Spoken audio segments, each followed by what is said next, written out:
আসলে বাদাল জুমা কবলাল জুমা বিষয়টা আমরা বোঝার চেষ্টা করি। কবলাল জুমা মানে কি? কবলাল জুমা মানে হলো জুমার আগে, অর্থাৎ জুমার ফরজ সালাতের আগে।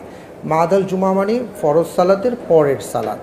এই এখন কবলাল জুমার নিয়ম কি? আমরা এখানে অনেক ভাইরা আছি যারা কবলাল জুমা মানে 4 রাকাত নামাজ মনে করি, এবং আমরা অনেক সময় দেখা যায় যে আমাদের ওই বাংলা আলোচনার পরে আবার সময় দিতে হয়, কারণ অনেকে নামাজ পড়তে পারেন না, তারপরে নামাজ পড়েন, আজান হয়। বিষয়টা আসলে এটা সুন্নার মধ্যে এইভাবে আসেনি।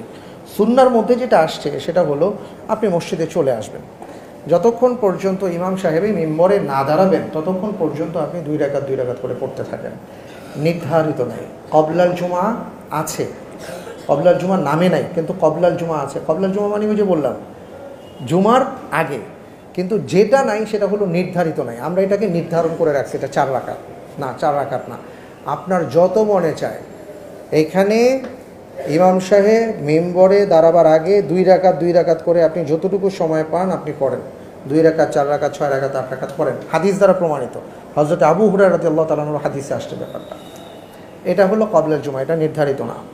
বাদাল জুমাটা নির্ধারিত। সেটা কি? বাদাল জুমা হলো নামাজের পরে আপনি চাইলে 2 রাকাত পড়তে পারেন, চাইলে 4 রাকাত পড়তে পারেন।